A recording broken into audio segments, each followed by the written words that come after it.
Welcome to The Stone and the Pond. Quiet stories for busy lives.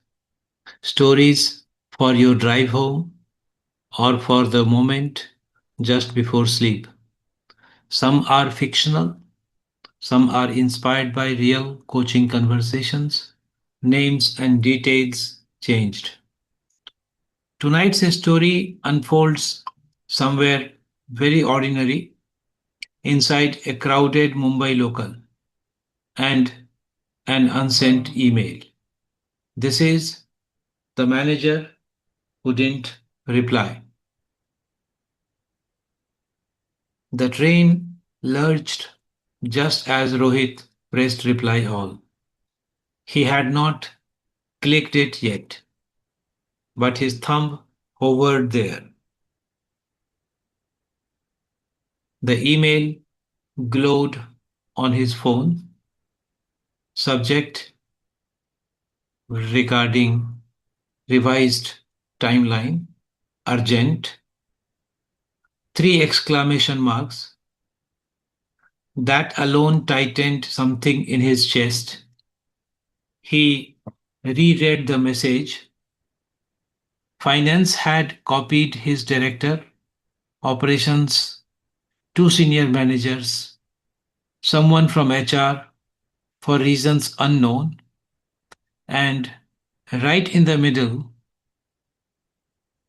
Rohit, this delay was flagged 2 weeks ago. Please explain. The carriage smelled of perfume and damp umbrellas. Someone's backpack nudged his elbow. He steadied himself against the overhead bar. 2 weeks ago, he thought. That's not fair. He typed fast. Draft. We did flag the dependency on vendor approvals earlier. The procurement team only cleared, stopped, deleted, typed again. With respect, the assumption that this was not raised is inaccurate. Deleted, his jaw clenched. The train slowed near Dadar. People squeezed in. He exhaled sharply and started again. Attached is the thread from the last month where his phone buzzed.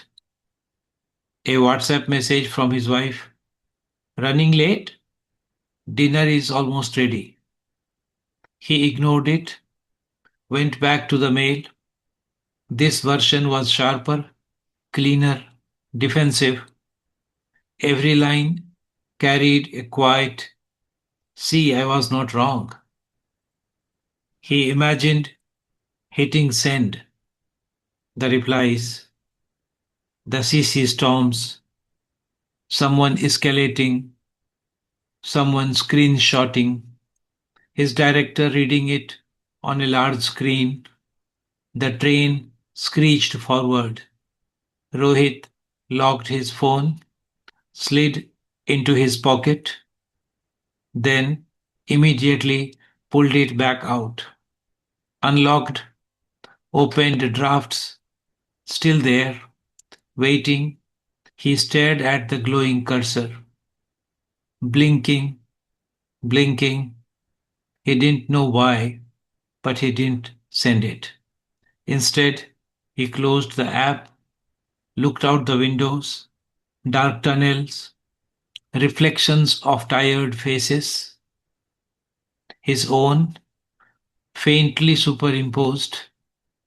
He loosened his grip on the pole, noticed his shoulders were up near his ears, lowered them slowly. At Andheri, he got a seat, sat, let the rhythm of the train settle his breathing. When he reached home, dinner was warm. His daughter was drawing on scrap paper. What's that? He asked. Office, she said. Rectangles for buildings, tiny stick people, one with a big red circle around it. That's the boss, she added.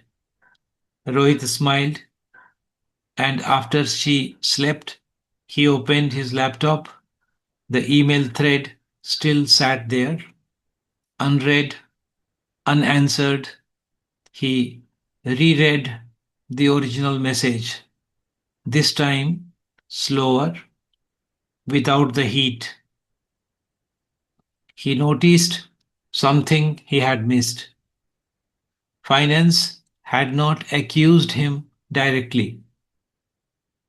They had written, please explain, not why did you fail.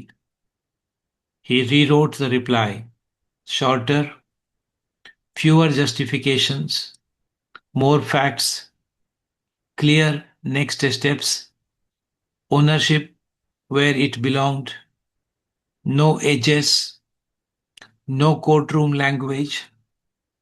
Before sending, he added one line at the top. Thanks for flagging this. Here is the current status and what we are doing to recover the timeline. He hit send, closed the laptop, went to bed. The next afternoon, during a lull between meetings, his inbox chimed. From director, subject, revised timeline, urgent. Rohit braced himself, opened it. Thanks for the clarity. Let us discuss tomorrow and unblock procurement. That was all. No escalation, no firework, just movement. Rohit leaned back in his chair, let out a breath he had not realized he was holding. Many professionals don't lose their reputations in big moments. They lose or build them in drafts, in emails never sent, in pauses taken on crowded trains, in nights when irritation cools into precision. Rohit did not become passive. He did not avoid accountability. He simply refused to let adrenaline write his leadership. Sometimes restraint looks like weakness, but very often it's discipline in disguise. The strongest replies are not the fastest one, they are the clearest. The next time a message tightens your chest, before you hit send, notice what state you are in and ask, what would this sound like after one night's sleep? This has been The Stone and the Pond, Quiet Stories for Busy Lives. If this story stayed with you, subscribe for more quiet stories about work, family, and pauses that change everything. Thank you.